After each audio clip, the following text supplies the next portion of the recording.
This podcast is a collaboration between Costard and Touchstone Productions and the Dads from the Crypt podcast.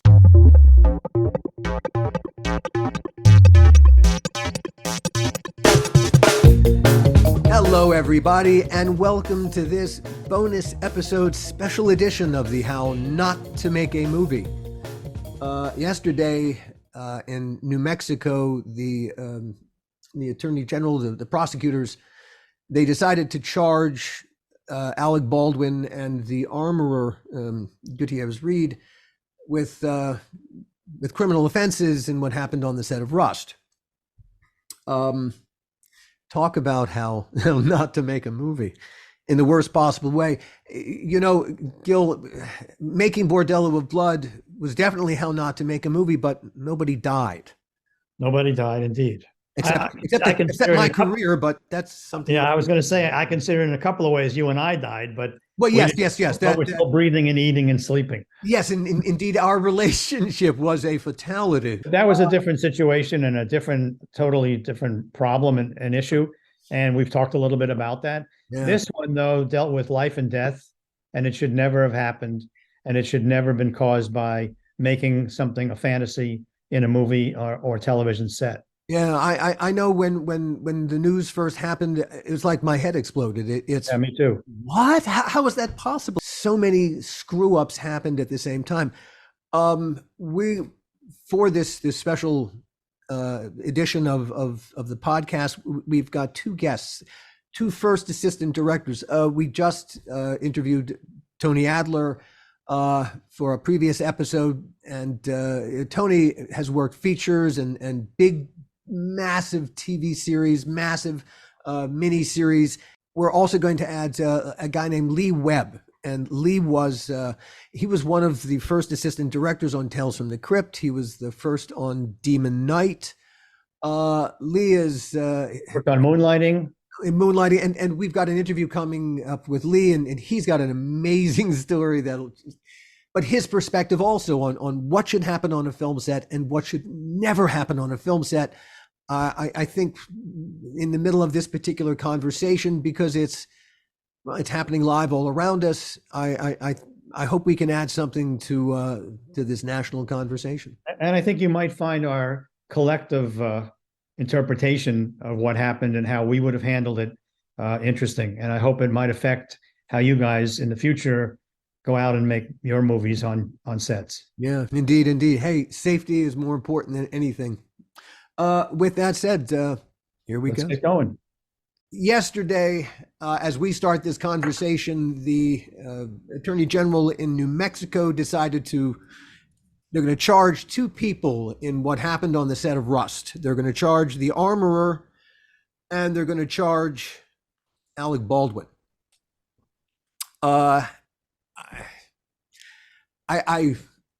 I'm sure everyone else had the same reaction that I did when the news of this happening on that set first broke. Head exploded. How could such a thing happen?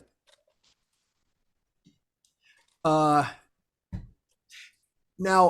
it kind of begins with, where does it begin? Well, the one person who they're not charging is the assistant director, Dave Halls. And my understanding of that is because he's already created a plea bargain. Yeah, that's right.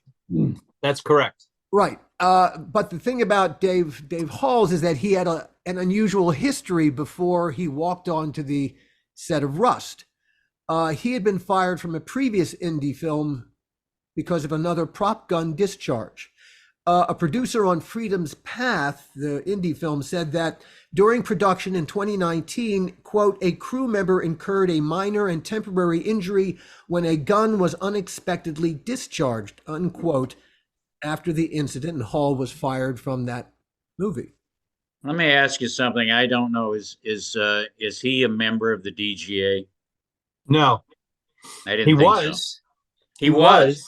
Oh. And he withdrew. Tony Adler. And so he is no longer and hasn't been for quite a while. But he was DGA. Yeah. But he wasn't DGA when Rust was being filmed. No. No, when they hired him, it's when I wonder now. We're into into what the producers were doing.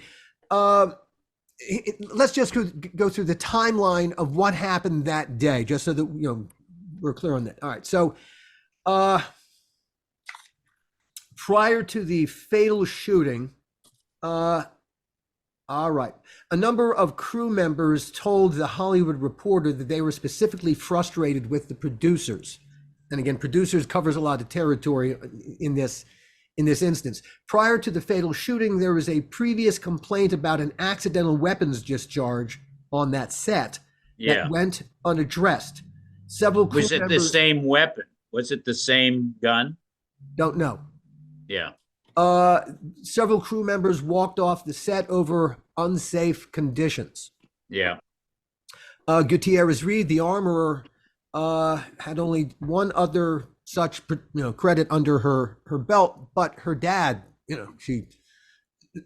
but it's a Nepo town, so the day of the shooting, the cast and crew arrived at the Bonanza Creek Ranch near Santa Fe, where filming was delayed after the camera crew quit over issues involving payment and housing. Because of the staffing issues, there was only one camera crew working that day. They had multiple cameras, but not enough crew to cover the cameras. According to the warrant, the movie's assistant director, Dave Halls, he picked up one of the prop guns that were laid out by Hannah Gutierrez Reed, the production's armorer, and she handed it to Baldwin. No, hold on. The production. She didn't. So Gutierrez gives it to Dave Halls, and Dave Halls, they go inside the church, and inside the church, Halls yells "cold gun" and hands it to Baldwin. Yeah. So everyone inside the church is under the impression that this is a prop. Yeah. It's a real gun, but there's nothing inside of it. All right.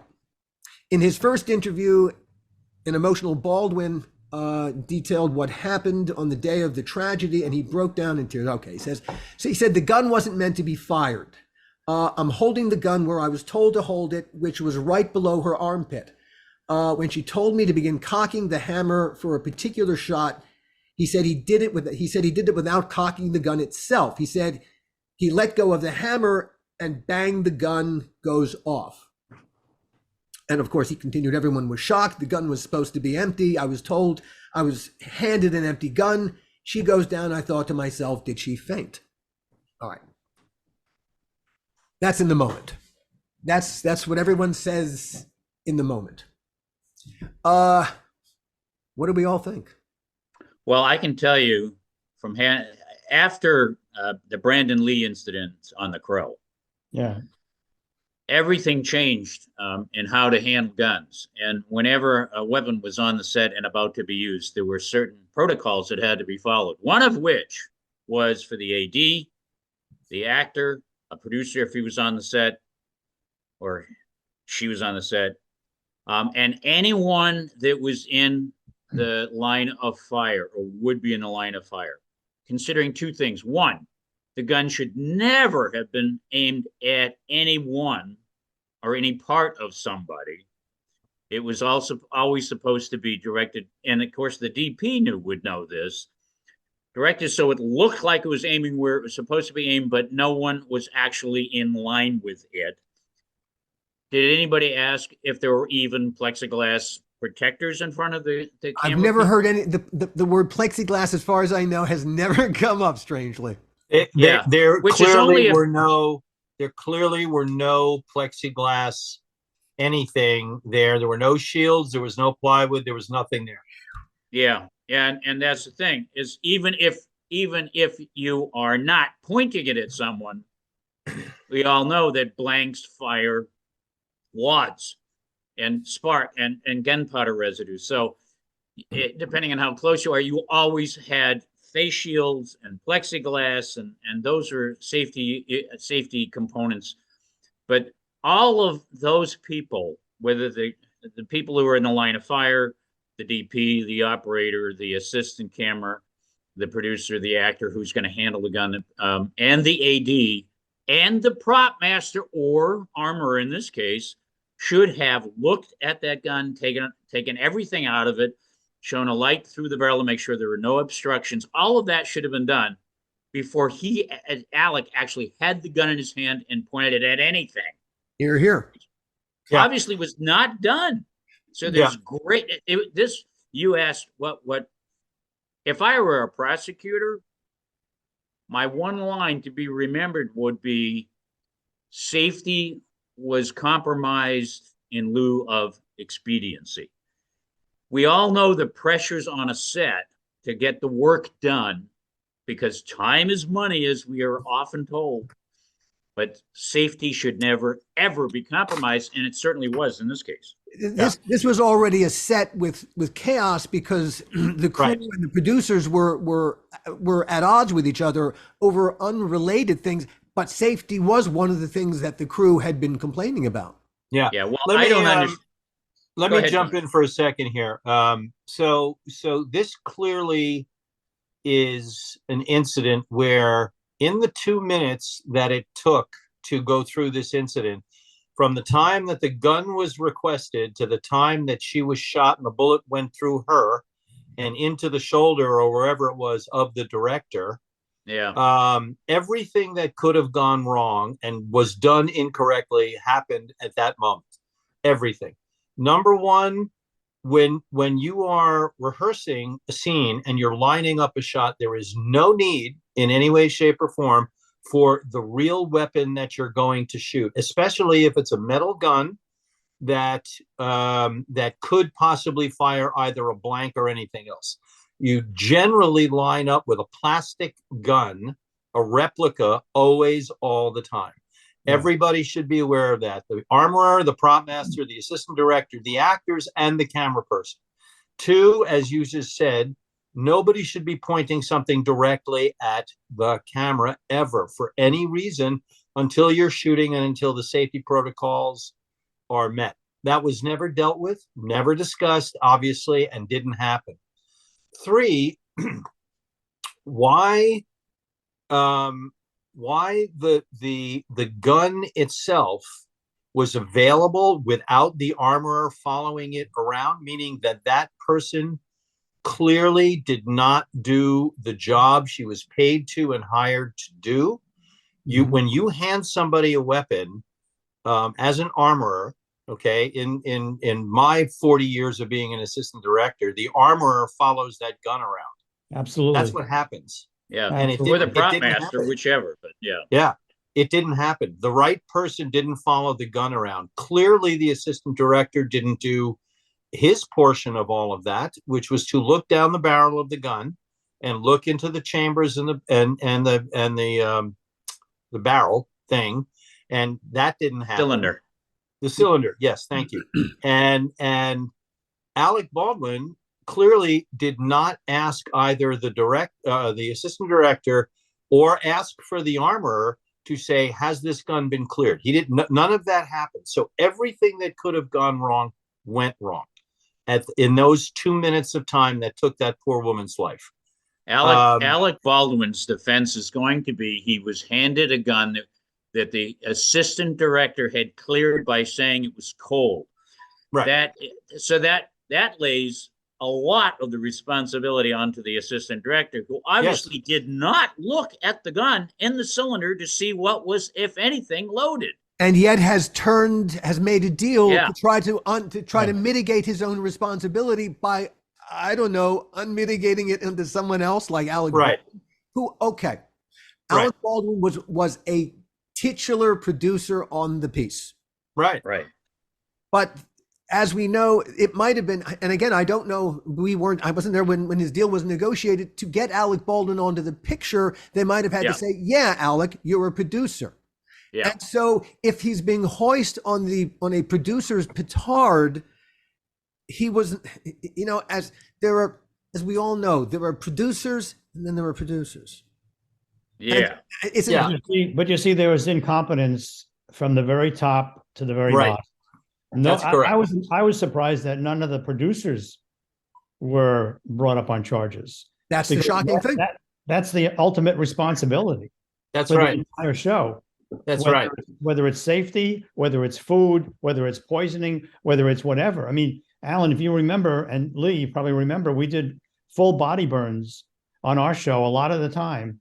And I was a manic crazy person. I would hide the ambulance and the buckets of ice from the actor because they would say, you're jinxing me. I don't want that. I don't need that. And I go, okay, fine, no problem. And then I would camouflage the truck, the ambulance, or I put it a half a block away. But we always made sure we had it covered, and we always respected all of that stuff. And we always, we never shot a gun on any TV series, Tales from the Crypt, or any movie that I've done without me being present at the moment on the day to see the rehearsal and to see the actual thing done. And I always looked at the gun, and I always looked down the barrel of it. And I always opened it up myself because I said, look, guys, I know you're here because I trust you, but I need to see this. There were at least 4 or 5 of us that would do that. I would want to look down the barrel. I would want to look in the cylinder. So would the person who was having the gun pointed at them or in their vicinity. And so would the actor whose ultimate responsibility is it's going to be his or her finger that's pulling that trigger. They should have, Alec Baldwin should have known and looked in that gun to make sure that what the assistant director was telling him was actually true. He didn't. And indeed, it's all true. But I just want to reiterate, they walked the set that day was already a very imperfect place, and it got increasingly worse. More. That's not an excuse. No, but it's right. It was rotten from top to bottom.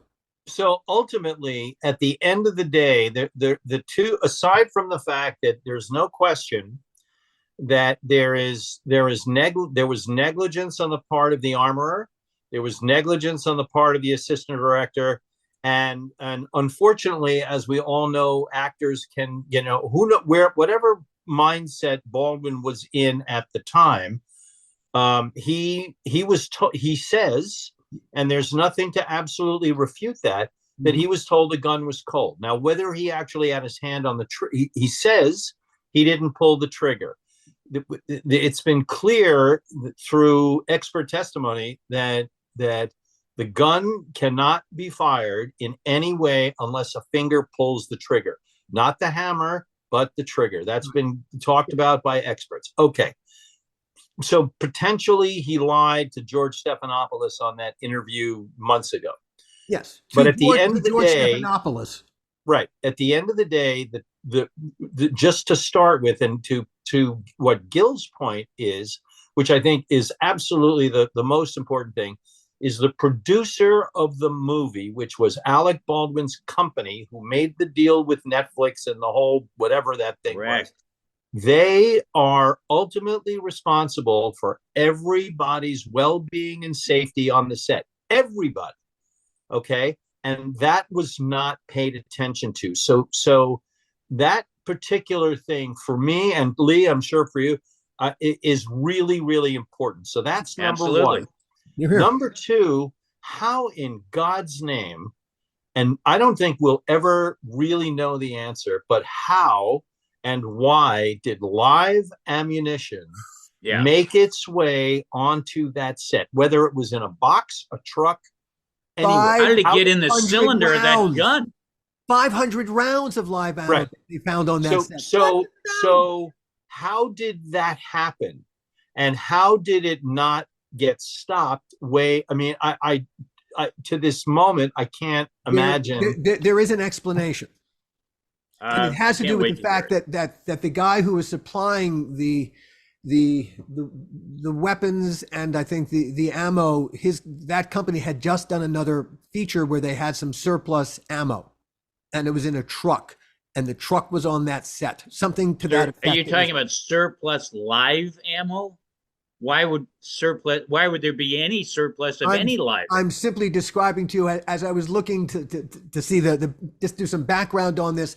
There was an explanation. There were suits and there were counter suits. The young woman, the armorer, she is countersuing the company that supplied the weapons. Yeah.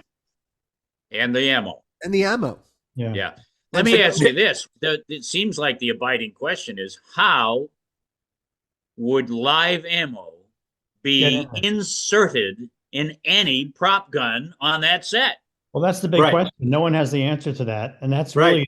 really the crux of the matter. This is the ultimate magic bullet theory. Like, what the fuck happened? Like, did the thing jump out of the box and Yeah. get in the gun on itself?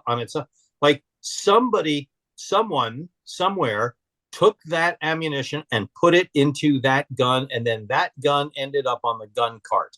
How did that happen? Okay, I remember, there's only one explanation for that, Alan, and I think we all know what it is. And that is, there are dummy loads with a spent primer at the base that are put in revolvers, because when they are aimed at a camera, if they're not, the dummy loads are not in there, it looks like the cylinder is empty. right. So it is done for dramatics, but you have to be, and that's part of the inspection of any weapon about to be used, is Right. if you open the cylinder and look at all of the, if there are supposed to be dummy loads in there, Yeah. they all have to have spent primers. And if they don't, that means it's either a live round or a blank, in which case it should never have been in the gun until it was be ready to use anyway. Even using blanks. I mean, blanks can cause a lot of problems, and blanks can Yes. cause a lot of damage. Was Yeah. it a blank that killed Jason Lee? Yeah. Yeah, Yes. but it was a full load. Yeah, right. And Um, after that, everyone stopped using full loads. They went to halves. Well, and no, 40s, right? no, they didn't stop using full loads. Full loads were necessary in semi-automatic pistols because they wouldn't eject properly if it wasn't a full load. Gotcha. Right. However, in a revolver, which is what was used in this, they could have had a quarter load, but Yeah. you're still going to have a live primer. So if you're That's looking in the cylinder, you have to look at the primers, and if there's any live primers, those should be removed and inspected before you continue. Also, the director should have looked. The director, Absolutely. no one talks about the director because he was wounded, but he has some responsibility in this as well. Yeah. That is true. This is not a powerless person on a film set. Because he was also, again, in the line of fire. So he should have been one of those people involved in the safety meeting, Yes. which is what we called them, Yes. to check that weapon and make sure there were no live loads in the weapon when it was presented to the actor. So I the DA or the prosecutor is totally accurate when she said, A, this was totally avoidable, and two, many people along the way were not responsible in doing their job. Are they Right. prosecuting? Are they prosecuting the right people? All the right people? Should not? If they're going to prosecute Alec Baldwin, should they not be prosecuting a few of the other people with producer status? I believe. Well, I agree with Gil. I believe that they should be. I believe all those people are either not necessarily that they are complicit or accessories to the actual event, but there is culpability and there is responsibility. Okay, and they were the producers of the movie, and they were ultimately responsible Absolutely. for everybody who was standing there and the procedures that were going on. And they were a participant in creating an atmosphere of a lack of cognizance of safety issues. Yeah. So Maybe I would say, Alan, I would say to you that like if the roles were different and I had been there, or maybe whatever, I think these other producers need to be, kind of put on notice. Or something like, if you refer back to the Sarah Jones case in Atlanta from 8 years ago, I was in Atlanta shooting a television show when the day that it happened. We were doing a hurricane sequence next to a bunch of railroad tracks. And everybody found out it was horrible. But it clearly, those people and the director and his producing partners forced and intimidated the people who were there, including William Hurt, to get on those tracks when they clearly had no business being there. They had no business being there. And the only smart guy there was the location manager, who refused to go and wrote emails and letters saying, we're not supposed to be there. And everybody, I'm not going. And he didn't go. Bill And- Hurt's eyewitness description of it is Yeah. horrifying. But here in this particular situation, as they were saying before, and it's true, everything on that show was completely chaotic all the time. There had been complaints about the running around and the safety issues. People hadn't been paid. The camera crew had been working 18 hours.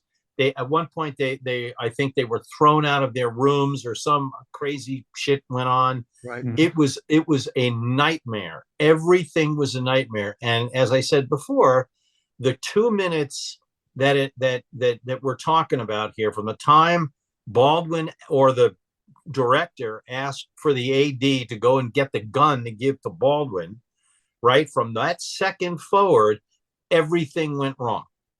And nobody did, none of the primary characters involved did anything to say, wait 1 second, wait, hold on. And that's we the can, point. That's exactly the point. Is there should have been someone that would have stepped forward and said, stop, let us do this correctly and check the weapon. Nobody did. It didn't happen.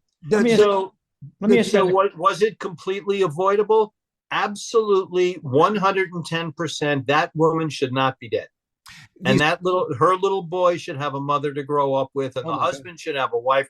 There's no excuse for that kind of behavior anywhere. And you know, in terms of my perspective of the ruling, I mean, regardless of how I feel about Alec Baldwin, just in general, which is not part of this conversation, because it's not, but the people who are ultimately responsible, and the primary three are the armorer, the assistant director, and Baldwin himself for lying in front of people, because he really did.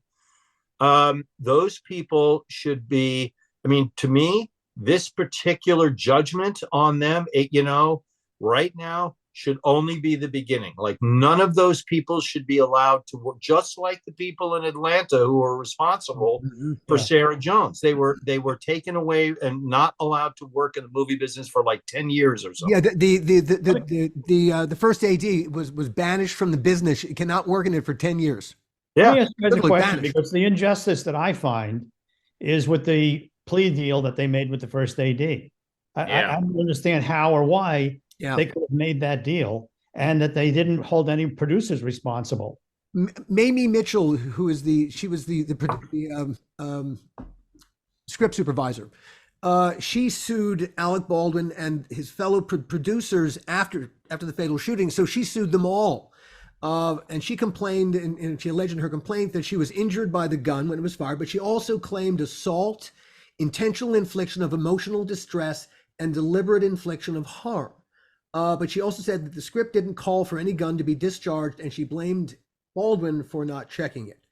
So wait a minute. He wasn't even supposed to fire the weapon? That is what the script supervisor said. She said the script didn't call for any gun to be discharged, and that's correct. He just was pointing. So there was not supposed to be any blank in there. No. So if he pointed it in the direction of the camera in the rehearsal, then all of those loads should have been dummies. And that's how one of those live rounds got in there, because it was mistaken for a dummy.